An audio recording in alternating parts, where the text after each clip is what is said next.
Ézéchiel chapitre 29. La 10e année, le 12e jour du 10e mois, la parole de l'Éternel me fut adressée en ces mots. Fils de l'homme, tourne ta face vers Pharaon, roi d'Égypte, et prophétise contre lui et contre toute l'Égypte.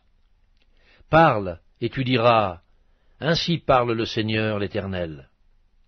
Voici, j'en veux à toi, Pharaon, roi d'Égypte, grand crocodile qui te couche au milieu de tes fleuves, et qui dit, mon fleuve est à moi, c'est moi qui l'ai fait. Je mettrai une boucle à tes mâchoires, j'attacherai à tes écailles les poissons de tes fleuves, et je te tirerai du milieu de tes fleuves, avec tous les poissons qui s'y trouvent, et qui seront attachés à tes écailles. Je te jetterai dans le désert, toi et tous les poissons de tes fleuves. Tu tomberas sur la face des champs, tu ne seras ni relevé ni ramassé. Aux bêtes de la terre et aux oiseaux du ciel je te donnerai pour pâture. Et tous les habitants de l'Égypte sauront que je suis l'Éternel, parce qu'ils ont été un soutien de roseau pour la maison d'Israël. Lorsqu'ils t'ont pris dans la main, tu t'es rompu, et tu leur as déchiré toute l'épaule.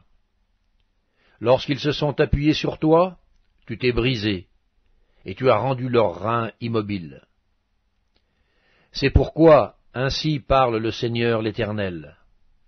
Voici, je ferai venir contre toi l'épée, et j'exterminerai du milieu de toi les hommes et les bêtes.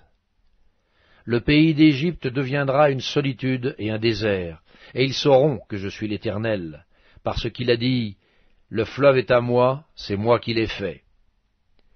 C'est pourquoi, voici, j'en veux à toi et à tes fleuves, et je ferai du pays d'Égypte un désert et une solitude, depuis Migdol jusqu'à Syène et aux frontières de l'Éthiopie.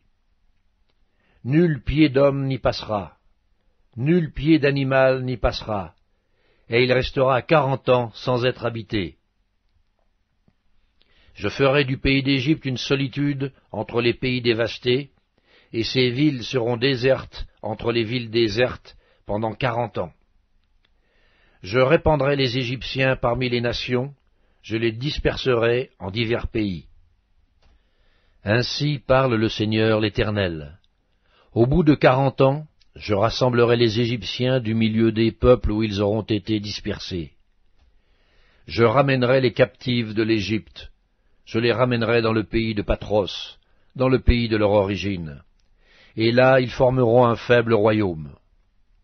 Ce sera le moindre des royaumes, et il ne s'élèvera plus au-dessus des nations, je les diminuerai, afin qu'ils ne dominent pas sur les nations. Ce royaume ne sera plus pour la maison d'Israël un sujet de confiance.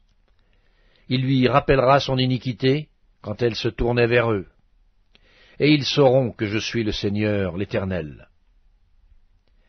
La 27e année, le 1er jour du 1er mois, la parole de l'Éternel me fut adressée en ces mots. Fils de l'homme, Nabuchodonosor, roi de Babylone, a fait faire à son armée un service pénible contre Tyr. Toutes les têtes sont chauves, toutes les épaules sont écorchées, et il n'a retiré de Tyr aucun salaire, ni lui, ni son armée, pour le service qu'il a fait contre elle. C'est pourquoi ainsi parle le Seigneur l'Éternel. Voici, je donne à Nebuchadnezzar, roi de Babylone, le pays d'Égypte. Il en emportera les richesses, il en prendra les dépouilles, il en pillera le butin. Ce sera un salaire pour son armée. Pour prix du service qu'il a fait contre Tyr, je lui donne le pays d'Égypte, car ils ont travaillé pour moi, dit le Seigneur l'Éternel.